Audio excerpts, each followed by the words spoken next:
Welcome in. It is day 179, and you're speaking to the Meeples Champion. And today we're going to be jumping into a really big game. It's a game that I've never played in person. I always was interested by it, and then we got an opportunity. We played a couple times on Board Game Arena back when COVID was going on. Well, one of my friends who happens to own it, he let me borrow the game so I could do a review finally. The game is Terra Mystica. Now, Terra Mystica is definitely a monster of a game. It's interesting because you have this huge board, not only for everybody, but your individual board. And you're basically having to make the decision on, all right, this is the character I'm getting. It gives me advantages for a certain type out there when it comes to the topographies on the board. You're trying to get out there and build houses and get resources. You're using these things to cash in on your board to therefore remove items. So it's like, oh, I'm going to do the house. I remove it here. It gives me an upgrade somehow. I'm going to do, maybe the big city. There's pieces out there. And as you get those built, it gives you different ability. So it's really this interesting Euro of balance because you're making the decision how to get the points on the board, but by doing so, you're also making the decision what you're spending to get those points, which changes how you can do things in the future. And it's all timed at the end, so it's a really interesting one because you can only do so much. So you got to be really careful on the decisions you make. Something may be what looks like an obvious choice, and then you realize, you know what, in about 3 turns, that will be useless to me, and this other thing will start to become better. How much time do I have left, though? Do I have 3 turns? Do I have 4 turns? Or do I only have 2 turns? And you have to really try to judge what's going on in the game and figure out where that cutoff's going to be. I hadn't played this more than just the 2 times, and that was a couple years ago, so unfortunately this is not one I'm going to be able to go extremely in-depth on. I'll get you as many good pictures as I can, but why don't we jump in and just talk about this game when it comes to the 7 categories.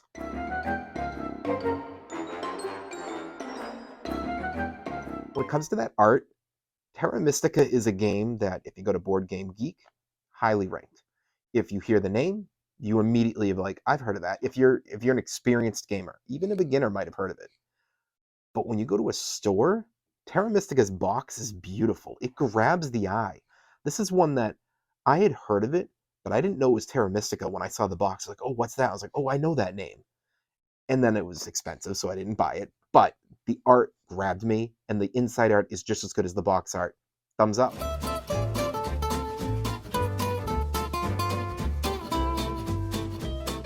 When it comes to those components, you've got great cardboard for all of your different spaces going out. You've got really nice wood for your components, great individual player boards. I think it's top notch when it comes to the components here. It's got to be a thumbs up.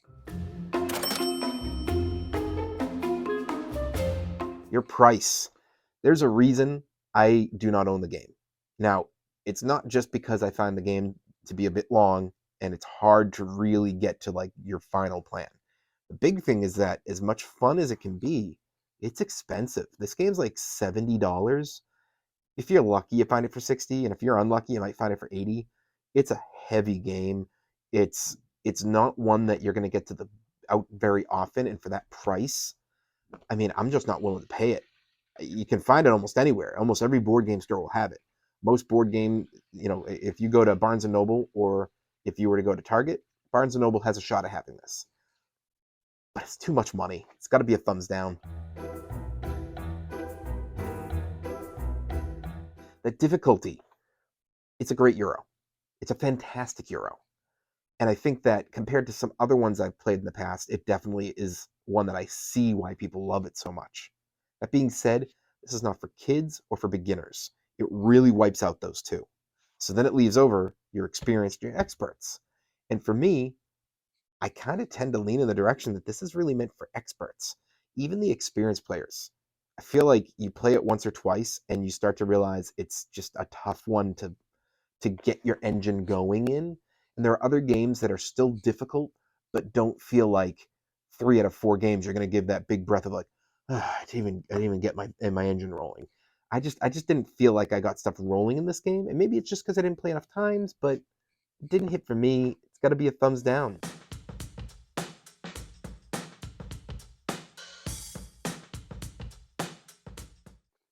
Replayability. You're not playing this back to back. You're not playing this in the same week. I could see a true the group loves the game, getting this game out maybe once a month. More likely, it's once a season.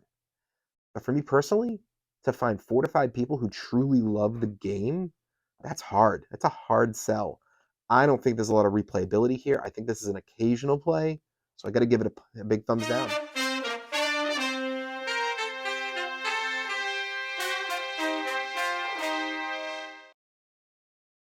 Your keys to victory. Now that's where this does have great balance, because between the map and your board, there are so many directions to go. Where are you? Where are you trying to go through? Who's around you? What things are you trying to build up? Who are you competing with for what?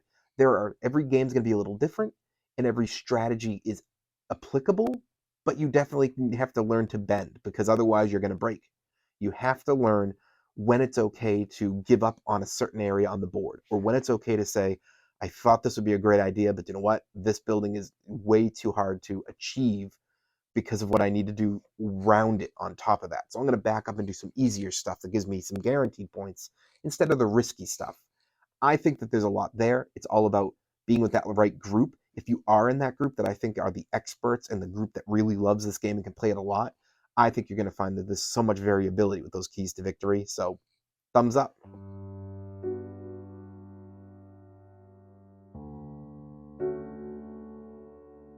Is it unique? The theme is not unique. We've seen these fantasy scenes before. The idea of the different races, there's loads of them here. It's not unique. We've seen this all over the place. Specifically, Small World comes to mind as the loads of races just in the base game.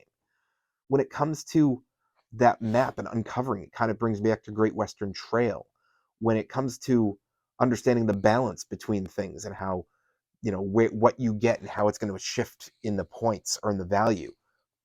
I've seen that in other games as well. And I'm trying to remember the name of it, but there is a game that we played all about farming, and I'll remember at some point. But there was another game that I was playing with some friends online that was about farming and cheeses and all this, and it kind of reminds me of that one.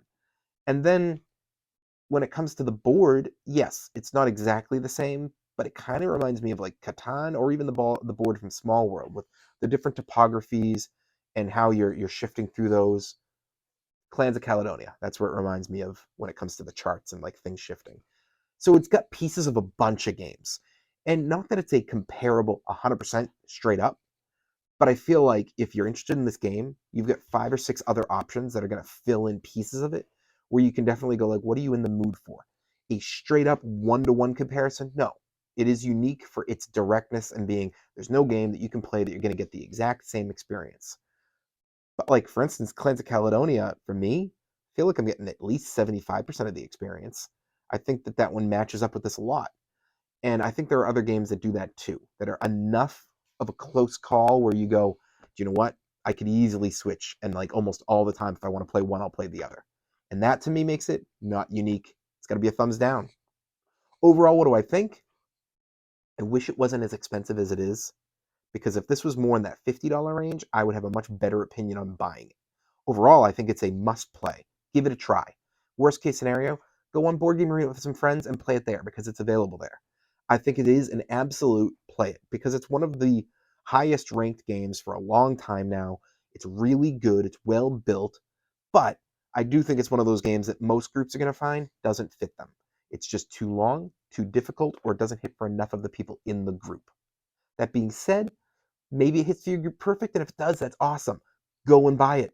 Pick it up. Make sure somebody in the group has it, and you can get this to the table. Because I think in person is always better than online. I love having Board Game Arena. I use it a lot. That's more for like when I'm just bored, or if a few of us want to get together, but there's not enough of us to sit really and get together in one location, or we're spread out for that week.